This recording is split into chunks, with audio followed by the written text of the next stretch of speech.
जय हिंद विद्यार्थी मित्रांनो, good morning सगळ्यांना, शुभ सकाळ.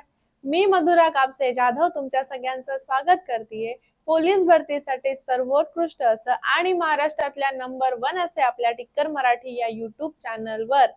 तर मी आजही तुमच्यासाठी घेऊन आले आहे बुद्धिमत्ताचे टॉप प्रश्न जे परीक्षेमध्ये विचारले गेले होते, विचारले जाऊ शकतात. म्हणजे PYQ आणि अतिसंभाव्य असं दोघांचा आपण मिक्सर करून प्रश्न घेतलेले आहेत. काही दिवस मी तुम्हाला म्हटल्याप्रमाणे लाईव्ह मला घेता येणार नाही काही कारणांनी, पण मी तुमच्यासाठी रेकॉर्डिंग लेक्चर केलेले आहेत. मग ते कसेही केलेले नाही, जेवढे पण प्रश्न आणलेले आहेत त्याचं प्रॉपर विश्लेषण मी तुम्हाला देणार आहे. तर मला फक्त लाईक आणि कमेंट पाहिजे. तुम्हाला असं वाटतंय की लाईक म्हणजे व्हिडिओज घेत आहेत किंवा एवढेच प्रश्न घेतात, एवढेच वेळ घेताय, तर सध्या तुमचा टाइमपास करायचा नाहीये, त्यामुळे गप्पा मारणं कमी केलेलं आहे. गप्पा कमी, प्रश्न जास्त. मग भलेही टाइम कमी झाला तर त्याचा विचार करू नका, पण आपण प्रश्न समजून घेत आहोत हे महत्वाचं आहे. तर डोक्यातनं ते काढून टाका की आधी 50 मिनिटं घ्यायचे, 50 मिनिटांमध्ये आपण 20 ते 25 प्रश्न घ्यायचो. आता आपण 30-35 मिनिटांमध्ये सुद्धा 20 प्रश्न घेत आहोत. ओके, मग आपण प्रश्नांना सुरुवात करूयात. पाहूयात आपण आपला आजचा पहिला प्रश्न. खाली दिलेली संख्या श्रेणी योग्य पर्याय निवडून पूर्ण करा. 1, 1, 2, 3, 5, 8, 13, प्रश्नचिन्ह 34. ऑप्शन आहे 22, 20, 21 आणि 23. आता बघा, हा एकला राहू द्या. हे 1 अधिक 1 किती होतात? 2 होतात. हे 2 अधिक 1 किती होतात? 3 होतात. हे 2 अधिक 3 किती होतात? 5 होतात. हे 3 अधिक 5 किती होतात? 8 होतात. 5 अधिक 8 मिळून 13. मग 8 अधिक 13 मिळून 21 आणि 21 अधिक 13 मिळून किंवा 13 अधिक 21 मिळून 13 अधिक 21 मिळून 34 होतात. ठीक आहे, याच्यामध्ये आपण काय केलेलं आहे? 1 अधिक 1 मिळून 2 झालं, 1 अधिक 2 मिळून 3 झालं, 2 अधिक 3 5 झाले, 3 अधिक 5 8 झाले, 5 अधिक 8 13 झाले, 13 अधिक 8 21 होणार, 21 आणि 13 34 होणार. आधीच्या दोन संख्यांची बेरीज पुढे लिहिलेली आहे. आपल्याला इथे उत्तर किती आलं? 21 आलं, 22 नाही. नेहमी लक्षात ठेवायचं, 13 आणि 8 21 होतात, 13 आणि 8 22 नाही होत. या प्रश्नामध्ये बरेच जण चुकतात आणि जबकि जो एकदम सोपा इझी प्रश्न असतो तरी पण चुकणार म्हणजे चुकणार, ठरवलंय, हो की नाही रे? जाऊयात पुढच्या प्रश्नाकडे. चला, काळजीपूर्वक वाचून अशी विधाने जोडी निवडा जी नेहमी असत्यच राहतील. आता अशी विधानं निवडायची जी नेहमी असत्य असणार आहेत. सर्व प्राणी मांसाहारी आहेत. सर्व प्राणी मांसाहारी आहेत का रे? नाही, म्हणजे हे नेहमी असत्य राहणार. अ क्रमांकाचं नेहमी असत्य राहणार. काही प्राणी मांसाहारी नाहीत, बरोबर. काही प्राणी मांसाहारी आहेत, काही प्राणी मांसाहारी नाहीत. प्राणी मांसाहारी नाहीत हे पण चुकलं, प्राणी मांसाहारी आहेत. काही प्राणी मांसाहारी आहेत, बिलकुल काही प्राणी मांसाहारी आहेत. याच्यामध्ये आपल्याला सांगितलेलं अशी जोडी, असे दोन विधान निवडायचे आहेत जे नेहमीच असत्य असणार आहेत. जे नेहमी काय असतील? जे नेहमी असत्य असतील असं विधान आपल्याला निवडायला सांगितलंय. मग आपण काय केलं? सर्व प्राणी मांसाहारी आहेत का? आपल्या इथे नाही. आणि प्राणी मांसाहारी नाही आहेत का? आहेत की प्राणी मांसाहारी. म्हणून अ आणि क अशी दोन जोडी होती जी असत्य असणार आहे. पर्याय कुठला झाला? पर्याय तिसरा योग्य झाला. पुढच्या प्रश्नाकडे जाऊयात. बैठक व्यवस्थेचा प्रश्न आहे. वाचून वाचून सोडवूयात प्रश्न छानसा.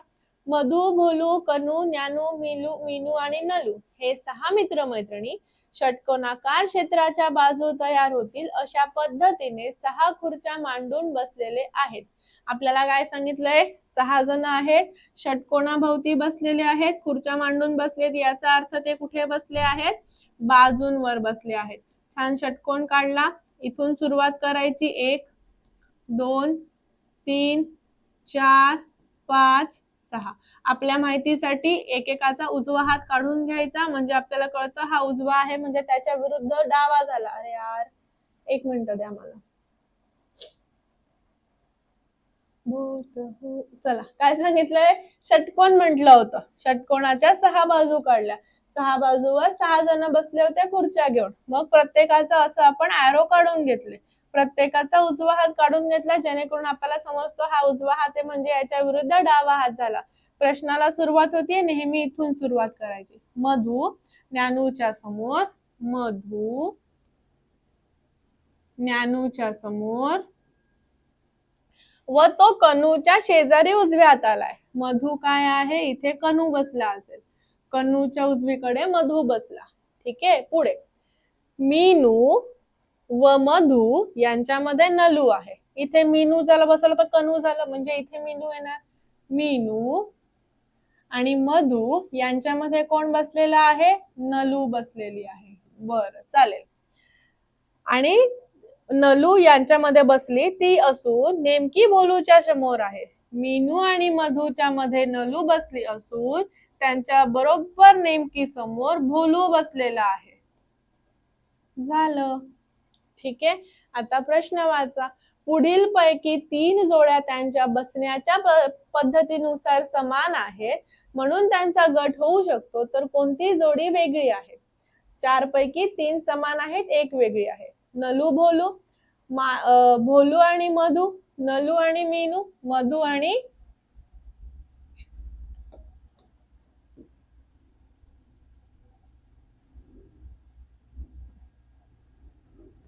काय सांगितलं, मधु आणि भोलू. 4 पैकी बघा, नलू आणि भोलू, नलू आणि भोलू समोर समोर बसलेत. भोलू आणि मधु कुठे गेलं, भोलू आणि मधु इथे बसलेत. नलू आणि मीनू, नलू आणि मीनू एकमेकांच्या बाजूला आहेत. मधु आणि भोलू एकमेकांच्या बाजूला नाही, बाकी सगळे एकमेकांच्या बाजूला आहेत म्हणून याचं उत्तर काय येणार, नलू आणि मीनू. पर्याय कुठला बरोबर झाला, पर्याय आपला तिसरा योग्य झाला.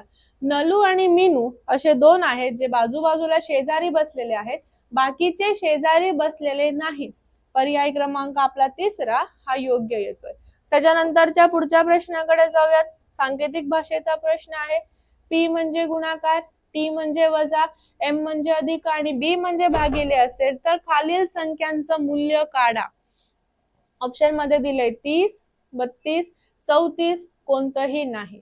प्रश्न काय दिलाय, 28 बी 7 पी 8 टी 6 एम 4.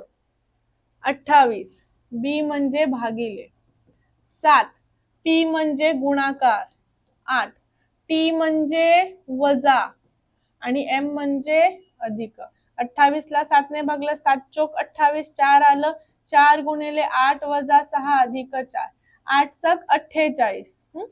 सॉरी 8 चोक 32, 32 मधनं 6 गेले अधिक 4, 32 मधनं 6 गेले 26, 26 अधिक 4 किती झाले, 30.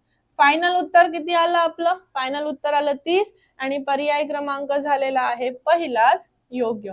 पहिले याला भागाकार केला, 28 भागिले 7, 7 चोक 28 4, मग 8 चोक 32, मग 32 मधनं 6 गेले 26, 26 अधिक 4 झाले 30.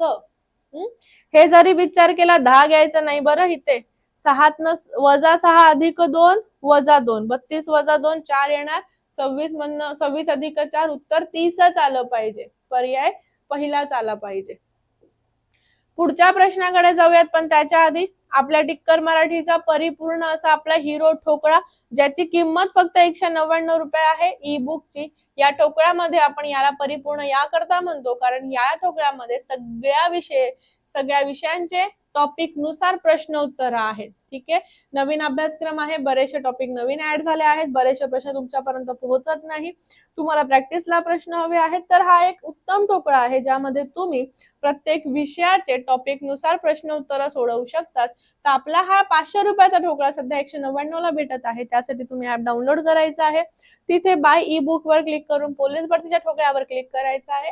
199 रुपये पे करायचे आहे आणि सुरुवात करायची आहे आपल्या प्रश्नोत्तरांना सोडवायला. लेक्चरला लाईक कमी आहेत. पुढचा प्रश्न, 2च्या विरुद्ध अंगास कोणती संख्या आहे? 1 6 8 5. 2च्या विरुद्ध काय येणार असं त्यांनी विचारलं आहे. आता पहिला नियम, जेव्हा दोन्ही फास्याच्या एक बाजू कॉमन आहे 3 3, तेव्हा उर्वरित बाजू एकमेकांच्या विरुद्ध असतात. जसं 3 कुठे आहे, हा 3 समोर आहे, हा पण 3 आहे, म्हणजे वरचे 2 एकमेकांच्या विरुद्ध झाले, बाजूचे 2 एकमेकांच्या विरुद्ध झाले. दुसरी मेथड कॉमन आहे 3. घड्याळ जसं फिरतं त्या पद्धतीने अंक लिहायचे. 3 1 5. इथे घड्याळाच्या दिशेने अंक लिहिले, इथे पण घड्याळाच्या दिशेने अंक लिहा. 3 4 2 झालं. 5च्या विरुद्ध 2, 1च्या विरुद्ध 4, 3च्या विरुद्ध 3 येणार का? 1 ते 6 मधला कुठला अंक मिसिंग आहे? 6 झालं. आपल्याला विचारलं 5च्या विरुद्ध काय येणार? 5च्या विरुद्ध 2 किंवा 2च्या विरुद्ध झालं 5.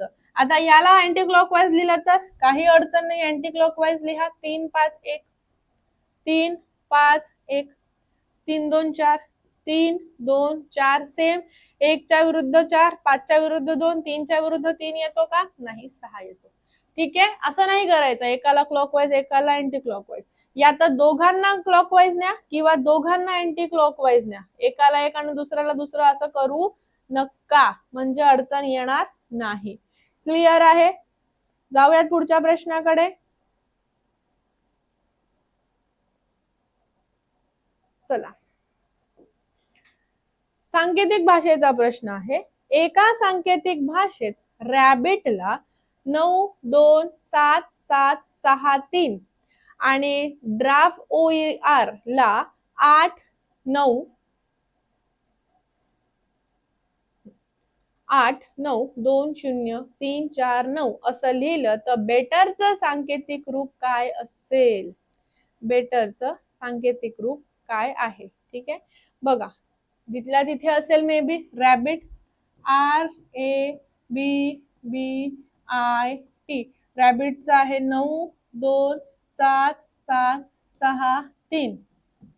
ड्राफ OER चं सांकेतिक रूप आहे 8 9 2 0 3 4 9. आपल्याला विचारलं आहे बेटर साठी. BETTER.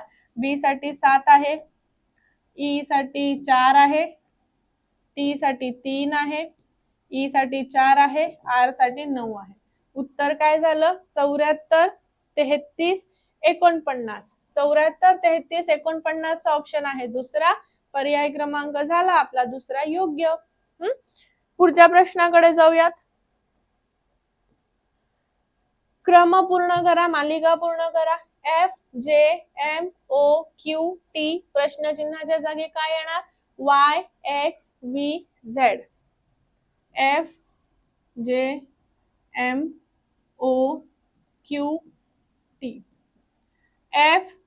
FGHIJ 4 ने पुढे, J नंतर KLM 3 ने पुढे, M नंतर NO 2 ने पुढे, O नंतर PQ 2 ने पुढे, Q नंतर RST 3 ने पुढे. मग आता बघा, 4 ने पुढे, 3 ने पुढे, 2 ने पुढे, 2 ने पुढे, 3 ने पुढे, 4 ने पुढे, T च्या पुढे 4, UVWX. आपलं उत्तर काय झालं? X. पर्याय क्रमांक कुठला झाला? दुसरा. पहिलं पद 4 ने, मग 3 ने, मग 2 ने, मग परत 2 ने, मग परत 3 ने आणि परत 4 ने. कन्फर्म उत्तर झालं X. पर्याय झाला दुसरा बरोबर. त्याच्यानंतरचा पुढचा प्रश्न. पर्सन हा शब्द NSEORP असा लिहिला, परत POSREN, मग NROESP, तर पुढे काय येणार? 4 ऑप्शन्स दिलेले आहेत, योग्य बघा आणि सोडवा. जर आपण पर्सन हा पहिला शब्द बघितला, PERSON, पहिले N घेतला, मग S घेतला, मग E घेतला. N इथे लिहूयात आपण, NSE. ठीक आहे, मग ORP घेतला, 4 5 6 ORP, मग परत 1 2 3 म्हणजे POS, मग 4 5 6 म्हणजे REN. बरोबर. परत 1 2 3 म्हणजे NRO, मग ESP. बरोबर आहे. परत 1 2 3 म्हणजे PESP. आर, मग 4, 5, 6 म्हणजे SON. जो पहिला शब्द होता पर्सन तो पुन्हा आला, म्हणजे उत्तर पर्याय क्रमांक दुसरं आलं. सगळ्यात पहिले काय केलं बघा, पहिले एन लिहिला, मग एस घेतला, मग ई घेतला, मग ओ घेतला, मग आर घेतला, मग बी घेतला. इथे पहिले पी घेतला, ओ घेतला, एस घेतला, R E N, N R O, E S P, P E R, S O N. उत्तर पर्याय दुसरा आला पर्सन म्हणून. पुढच्या प्रश्नाकडे जाऊयात, पण त्याच्या आधी पोलीस भरती 2026 ची मी स्पेशल वाहन चालकची मॉक टेस्ट बनवली आहे. तर हा 10 मॉक टेस्टचा संच तुम्हाला फक्त 99 रुपयाला मिळतोय. एका मॉक टेस्ट मध्ये 30 प्रश्न आहेत, असे जवळपास 300 प्रश्न तुम्हाला 99 रुपयाला मिळणार आहे. तर हा ऑनलाईन सराव प्रश्नपत्रिकेचा संच जर तुम्ही घेतला तर तुम्हाला याच्या सोबत एक चिन्हांची पीडीएफ फ्री भेटणार आहे, ज्यामध्ये तुम्हाला बरेचसे प्रश्न हे परीक्षेमध्ये येऊ शकण्याचे चान्सेस आहेत. चिन्हांमध्ये गडबड होते, ठीक आहे, त्यासाठी आपले ऍप डाउनलोड करून घ्यायचं आहे, ऑफिशियल नंबरवर कॉन्टॅक्ट करायचा आहे, जास्तीत जास्त प्रॅक्टिस करायची, आपलं मार्क वाढवायचे आहेत. ही मॉक टेस्ट परचेस करा. नक्की तुम्हाला जे चालकच्या पेपरमध्ये 20 मार्कचे प्रश्न येतात त्यामध्ये नक्की तुम्हाला खूप फायदा होईल, ठीक आहे, कारण आपण PYQ आणि अतिसंभाव्य मिळूनच ही मॉक टेस्ट बनवली आहे. पुढच्या प्रश्नाकडे जाऊयात. 2A11, 4D13, 12G17, प्रश्नचिन्ह ऑप्शन आहे 36J21, 48J21, 38J19, 48J23. पहिलं घेऊयात. 2, 4, 12. A BCDEFG, पुढे काय येणार? 11, 13, 17. बघा, 2 दूने 4, 4 त्रिक 12, 12 चौक 48, 2 दूने 4, 4 त्रिक 12, 12 चौक 48. इथे ABCDEFG HIJ, प्रत्येक वर्ण 3 ने पुढे जे आलं. 11, 11 आणि 2 13, 13 आणि 4 17, 17 आणि 2 19. मूळ संख्या आहेत का बघूयात आपण. ऑप्शन मध्ये 48J19 आहे का? नाही. मग 17 आणि 6 मिळवलेत. म्हणजे आता ह्याच्यावरून आपल्याला काय कळलं? मूळ संख्या नाही आहेत. वरती गुणिले 2 गुणिले 3 गुणिले 4 केलेला आहे, मध्ये प्रत्येक वर्ण 3 ने पुढे गेला आहे, आणि खाली सगळ्यात लास्टला प्रत्येक नंबर 2 4 6 ने पुढे गेले. 11 आणि 2 13, 13 आणि 4 17, 17 आणि 6 झाले 26. पर्याय झाला आपला चौथा.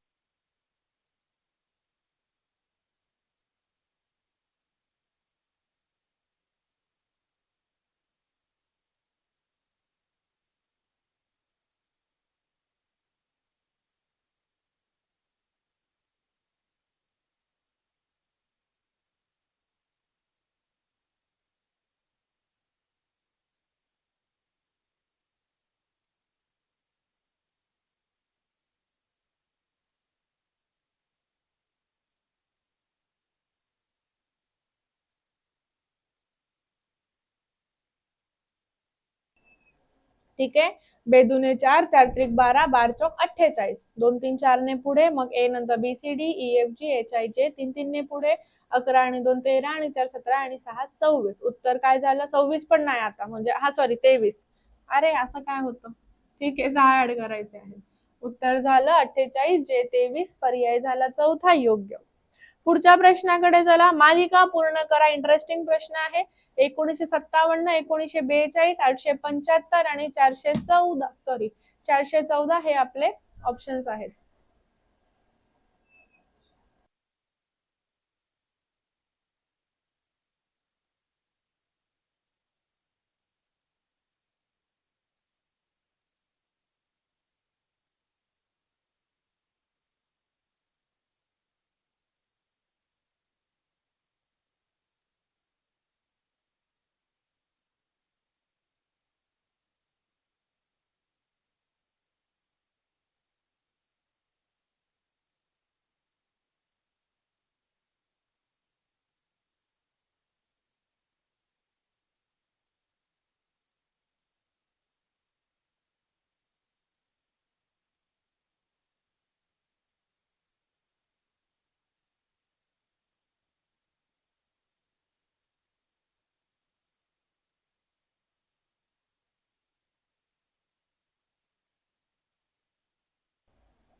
चलो 2 गुणिले 2 4 आणि 1 झालं 5.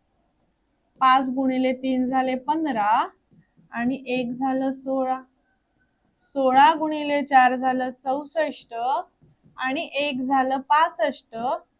65 गुणिले 5 झाले 325 अधिक 1 326.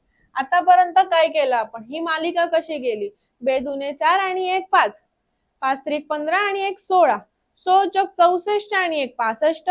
65 गुणिले 5 325 अधिक 1 326. ठीक आहे, मग 326 गुणिले 6 करायचं आहे आपल्याला. 326 गुणिले 6. 6 6 36 6 परत 7 दुने 12 13 14 15 आणि वरचे 9 19. ठीक आहे, अधिक 1 उत्तर काय झालं? 1957. गुणिले 2 अधिक 1 गुणिले 3 अधिक 1 गुणिले 4 अधिक 1 गुणिले 5 अधिक 1 गुणिले 6 अधिक 1 हे झालं आपलं योग्य लॉजिक. पुढच्या क्वेश्चन कडे चला. एक मोठा प्रश्न आहे ज्याच्यावर दोन प्रश्नच आधारित आहे. P Q R S T आणि यू हे 6 चित्रपट दर शुक्रवारी प्रदर्शित होतात. दर शुक्रवारी किती चित्रपट प्रदर्शित होत आहेत?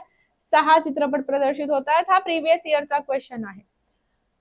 हा चला, पहिला, दुसरा, तिसरा, चौथा, पाचवा, 6वा हे झाले 6 चित्रपट. आर हा लगेच पहिल्या चित्रपटानंतर प्रदर्शित होतो. पहिला नंतर लगेच दुसरा झाला आपला आर. चालेल. 5व्या शुक्रवारी क्यू प्रदर्शित होतो. सगळ्यात 5व्या शुक्रवारी क्यू झाला. चालेल. क्यू हा यू नंतर लगेच प्रदर्शित होतो. यू नंतर लगेच कोण झाला? आपला क्यू झाला. पी हा चित्रपट टी या चित्रपटाच्या आधी 2 आठवडे आणि टी हा सर्वात शेवटी प्रदर्शित होत नाही. टी इथे नाही होत म्हणजे टी इथे होतो. टीच्या 2 आधी पी होतं. पी क्यू आर मग उरला आपला एस आणि टी. विचारलं काय आहे? तर सगळ्यात शेवटी किंवा सगळ्यात पहिले कोणता चित्रपट होतो हा प्रश्न आहे. इथे असणार बघा. सर्वात प्रथम कोणता चित्रपट प्रदर्शित होतो? सगळ्यात पहिले कुठला झाला? सगळ्यात पहिले पी झाला. इथेच पाहिजे होतं ते. पर्याय क्रमांक दुसरे. ह्याच्यामध्ये हेच असतं, शेवटी कुठला पिक्चर चित्र प्रदर्शित झाला, पहिला कुठला झाला. या पद्धतीचे प्रश्न यामध्ये विचारले जातात. पुढच्या प्रश्नाकडे जाते पण त्याच्या आधी हे आहे माझं बुद्धिमत्ताचं हस्तलिखित नोट्स. महाराष्ट्रात पहिल्यांदाच असं कोणीतरी केलंय. जे मी केलंय ते म्हणजे काय की आपलं जे प्रिव्हियस इयरचं बुक आहे बुद्धिमत्ताच्या प्रश्नांचं, त्याचं स्पष्टीकरण मी हाताने लिहिलेलं आहे. म्हणजे previous year hand written notes हे महाराष्ट्रात पहिल्यांदाच मी करून आणले. तर प्रत्येक जिल्ह्याचे प्रत्येक प्रश्नाचे प्रॉपर स्पष्टीकरण मी लिहिलेलं आहे. अगदी सोप्या भाषेत लिहिलंय. जसं तुम्हाला आवडतं, जसं तुम्ही म्हणता तुम्ही अगदी सोप्या भाषेत शिकवलं डोक्यात राहतं. मग जसं मी शिकवते तसंच मी तिथे लिहिलेलं आहे. प्रत्येक प्रश्नाचं प्रॉपर सोल्युशन आहे. हे बुक तुम्हाला फक्त 99 रुपयाला भेटणार आहे. ई बुक स्वरूपामध्ये आपल्या टिक्कर मराठीच्या ऍप मध्ये डाउनलोड करायचं आहे. पटकन परचेस करायचं आहे. प्रिंट मारून अभ्यासाला सुरुवात करायची. सिली मिस्टेक्स होणार नाहीत ही गॅरंटी. पुढच्या प्रश्नाकडे या. सकाळी 8 वाजल्यापासून त्याच रात्री 8 वाजेपर्यंत घड्याळाचा तास काटा आणि मिनिट काटा परस्पर विरुद्ध बाजूला सरळ रेषेत किती वेळा येतात? 12 10 2 11. रात्री 8 ते 9 एक वेळा येणार. 9 ते 10 एक वेळा येणार. 11 ते 12 एक वेळा येणार. 12 ते 1 एक वेळा येणार. 1 ते 2 एक वेळा येणार. 2 ते 3 एक वेळा येणार. 3 ते 4 एक वेळा येणार. 4 ते 5 एक वेळा येणार. 5 ते 6 एक वेळा येणार. 6 ते 7 शून्य वेळा येणार. 7 ते 8 एकदा येणार. ठीक आहे. 1 2 3 4 5 6 7 8 9 10. आता काय गडबड केली? 8 9 9 10. अच्छा 10 11 लिहिलंच नाही मी. हे इथे लिहूयात आपण. 10 ते 11 एक वेळा. ठीक आहे. 1 2 3 4 5 6 7 8 9 10 11. 12 तासामध्ये 11 वेळा होतो. फक्त हे लक्षात ठेवायचे. आता हे कशासाठी लिहून दिलं की तुम्हाला अपवाद करण्यासाठी. परस्पर विरुद्ध, एकमेकांच्या सरळ रेषेत किंवा 180 अंश तिघांचा अर्थ एकच. याचा अपवाद आहे. 6 ते 7 मध्ये शून्य वेळा होतो. ठीक आहे. 12 तासामध्ये 11 वेळा झालं. एक प्रश्न होमवर्कला आणि एक प्रश्न हा शेवटचा. 2 घड्याळांपैकी पहिलं घड्याळ दर तासाला 4 मिनिटं पुढे जातं आणि दुसरं घड्याळ दर तासाला 2 मिनिटं मागे पडतं. रविवारी सकाळी ठीक 7 वाजता दोन्ही घड्याळे बरोबर वेळेनुसार लावली तर दुसऱ्या दिवशी दुपारी 1 वाजता दोन्ही घड्याळांनी दाखवलेल्या वेळेत कितीचा फरक पडेल? पहिलं घड्याळ दर तासाला 4 मिनिटं पुढे जातं आणि दुसरं घड्याळ दर तासाला 2 मिनिटं मागे जातं. जेव्हा एक घड्याळ पुढे जातं, एक घड्याळ मागे जातं, दोघांमध्ये झालं 4 आणि 2 6 मिनिटांचा गॅप. एका तासाला 6 मिनिटं, एका तासाला 6 मिनिटांचा गॅप झाला. मग रविवारी ठीक 7 वाजल्यापासून रविवारी 7 ते सोमवारी 7 24 तास झाले आणि सोमवारी 7 ते सोमवारी दुपारी 1 किती तास झाले? 6 तास. 7 आणि 1 6 तास. 24 तास आणि 6 तास 30 तास झाले. एका तासाला 6 मिनिटं, 30 तासाला 6 त्रिक 18 180 मिनिटं पुढे. 180 ला 60 ने भागलं, उत्तर झालं 3 तास. या दोन्ही घड्याळांमध्ये किती तासाचा फरक पडलेला असेल? 3 तासांचा फरक पडला असेल. पर्याय कुठला झाला योग्य? पर्याय चौथा झाला आपला योग्य. ठीक आहे, कळलं? जेव्हा दोन्ही घड्याळ पुढे दोन्ही घड्याळ मागे जात असेल तर वजा, पण एक घड्याळ पुढे एक घड्याळ मागे जात असेल तर अधिक करायचं. 4 अधिक 2 6 मिनिटं झाले. एका तासाला 6 मिनिटांचा गॅप. रविवारी 7 ते सोमवारी 7 24 तास. सोमवारी 7 ते सोमवारी 1 6 तास. 24 आणि 6 30 तास झाले. 6 त्रिक 180 मिनिटं म्हणजे 60 ने भागलं 3 तास पुढे गेलं ते घड्याळ. क्लिअर झालं प्रत्येकाला? ठीक आहे, बरं. एक होमवर्कचा प्रश्न आहे आकृत्यांचा. याचं उत्तर मला तुम्ही होमवर्क मध्ये म्हणजे कमेंट मध्ये द्यायचं आहे. लेक्चर कसं वाटलं हे पण कमेंट मध्ये सांगायचं आहे. प्रश्न आकृती आहे, उत्तर आकृती विचारली गेली आहे. समसंबंधवाला हा प्रश्न आहे आकृत्यांचा. व्यवस्थित पाहायचं, व्यवस्थित उत्तर द्यायचं, घाई करायची नाही. आणि ह्याचं लॉजिक काय आहे हे जमलं तर मला कमेंट मध्ये सांगायला विसरू नका. ठीक आहे, हे होतं आपलं आजचं लेक्चर. वेळ जरी कमी असेल तरी प्रॉपर प्रश्न घेतलेले आहेत, प्रॉपरली स्पष्टीकरण दिलेलं आहे, तर त्याच्यामध्ये राग लोभ नसावा. लाईव्ह आलं की मी हे सगळं भरून काढेल. थोडी माझी परिस्थिती समजून घ्या. काही दिवस काही गोष्टी सांगण्यासारख्या नसतात, त्यामुळे मी हे रेकॉर्डिंग लेक्चर करत आहे. ठीक आहे, चला आज थांबते, भेटूयात आपण उद्या. लेक्चर आवडत असेल तर प्लीज लाईक करा, शेअर करा. आपल्या टिक्कर मराठीवर नवीन असाल तर चॅनलला सबस्क्राईब करून घ्या आणि कमेंट मध्ये नक्की कळवा की हे लेक्चर तुम्हाला कसं वाटलं, ते स्पष्टीकरण कसं वाटलं ते. ठीक आहे, भेटते उद्या. Jai Hind, bye bye, take care, have a great day, be happy, be positive, be confident. लाईकची संख्या मला कमी नकोय, कारण की मी रेकॉर्डिंग करतेय. एवढं खूप मोठ्या मुश्किलने रेकॉर्डिंग चाललेलं आहे आणि तुम्हाला माझी मेहनत माहितीच आहे. तर प्रत्येकाने लेक्चर लाईक करायला विसरायचं नाहीये. चला भेटतीये मग 11 वाजता भेटू उद्या. असे छान प्रश्न घेऊन येते तुमच्यासाठी. थँक्यू सगळ्यांना, काळजी घ्या आणि जय हिंद.